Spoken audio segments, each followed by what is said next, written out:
जय श्री हरि। आप सभी को कामदा एकादशी की शुभकामनाएं।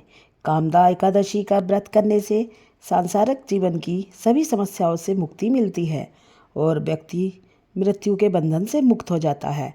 एकादशी का व्रत रखने से पापों का नाश होता है और साधक के पूर्वजों को भी मुक्ति मिलती है। चैत्र मास के शुक्ल पक्ष की एकादशी तिथि को कामदा एकादशी का व्रत रखा जाता है।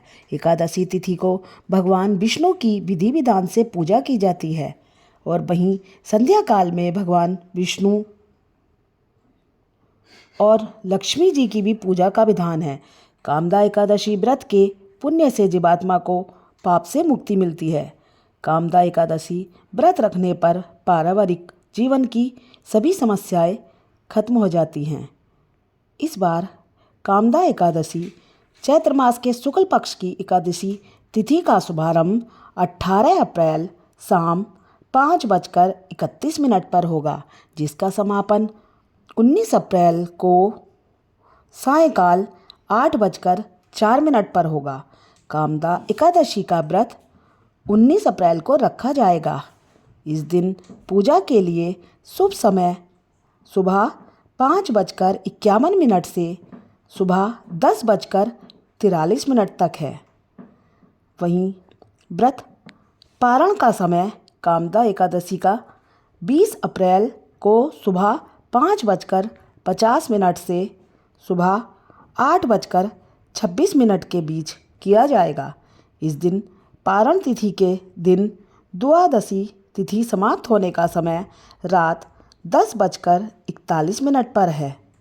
कामदा एकादशी के दिन सुबह उठकर स्नान करें, साफ वस्त्र धारण करें, फिर उसके बाद मंदिर जाएं या अपने घर पर ही एक चौकी पर पीला कपड़ा बिछाकर भगवान विष्णु की मूर्ति स्थापित करें और ओम नमो भगवते वासुदेवाय का उच्चारण करें और श्री हरि का पुष्पों से, तिल, धूप, दीप आदि से उनको अर्पित करें। इसके बाद कामदा एकादशी की कथा का श्रवण करें। कामदा एकादशी का व्रत करने से सांसारिक जीवन की सभी समस्याओं से मुक्ति मिलती है। कामदा एकादशी का व्रत करने से साधक को 100 यज्ञों के बराबर पुण्य मिलता है।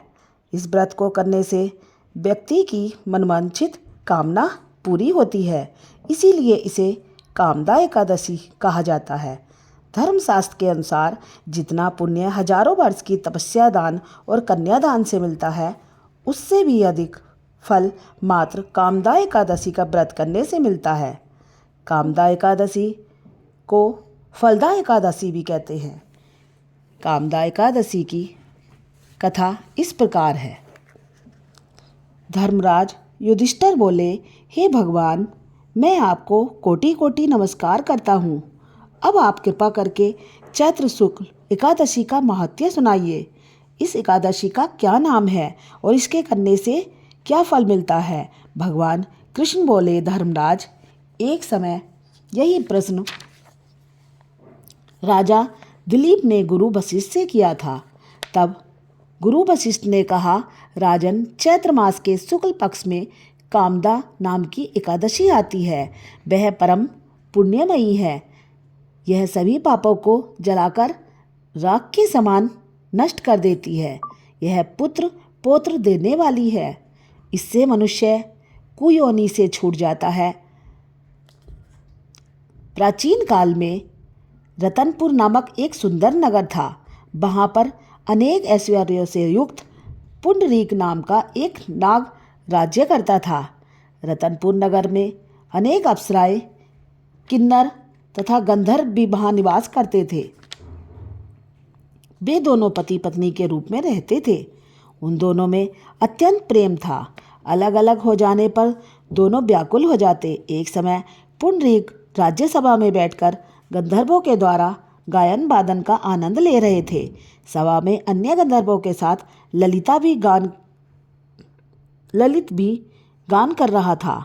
गाते गाते उसको अपनी प्रिय ललिता का ध्यान आ गया और उसके ध्यान में स्वर भंग होने के कारण वह अशुद्ध गायन करने लगा। ललित के मन का संताप जानकर करकोट नामक नाग ने गायन में त्रुटि होने की शिकायत राजा से कर दी। तब पुंडरीक ने क्रोधपूर्वक ललित को श्राप दिया, दुर्बुद्धि, तू मेरे सामने गाता हुआ अपनी पत्नी का स्मरण कर रहा है, अतः तू कच्चा मांस खाने वाला और नरभक्षी राक्षस बन जाए, अपने किए कर्म का फल भोग। पुंडरीक के श्राप से ललित उसी क्षण विकराल राक्षस हो गया और वह अनेक दुख भोगने लगा।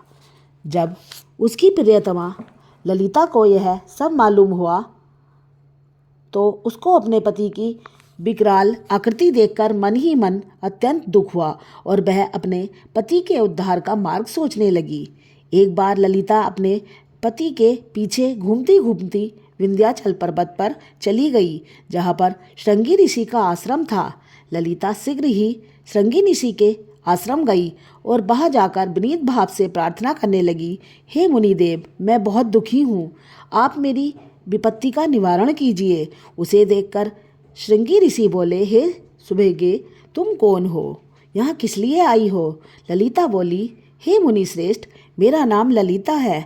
मेरे स्वामी राजा पुंडरीक के श्राप से विशालकाय राक्षस हो गए हैं, उनके उद्धार का कोई उपाय बताइए। श्रृंगी ऋषि बोले, हे गंधर्व कन्या, अब चैत्र शुक्ल एकादशी आने वाली है, जिसका नाम कामदा एकादशी है। उसका व्रत करने से मनुष्य के सब कार्य सिद्ध होते हैं। यदि तू कामदा एकादशी का व्रत कर उसके पुण्य का फल अपने पति को अर्पित कर देगी तो वह शीघ्र ही राक्षस योनि से मुक्त हो जाएगा। मुनि के ऐसे वचन सुनकर ललिता ने चैत्र शुक्ल एकादशी आने पर विधि पूर्वक उसका व्रत किया और द्वादशी को ब्राह्मणों के समीप अपने व्रत का फल अपने पति को देती हुई भगवान के समक्ष प्रार्थना करने लगी, हे प्रभु, मैंने जो यह व्रत किया है इसका फल मेरे पति देव को प्राप्त हो, उसके पुण्य से वह राक्षस योनि से मुक्त हो जाए। एकादशी का फल देते ही उसका पति राक्षस योनि से मुक्त हो गया और अपने पुराने स्वरूप को प्राप्त हो गया। फिर अनेक सुंदर वस्त्राभूषणों से युक्त होकर वे दोनों विमान में बैठकर स्वर्गलोक को चले गए। वशिष्ठ कहने लगे, हे राजन, इस व्रत को विधि पूर्वक करने से समस्त पाप नष्ट हो जाते हैं तथा राक्षस जैसी योनि से भी छूट जाते हैं। संसार में इसके बराबर और कोई व्रत नहीं है।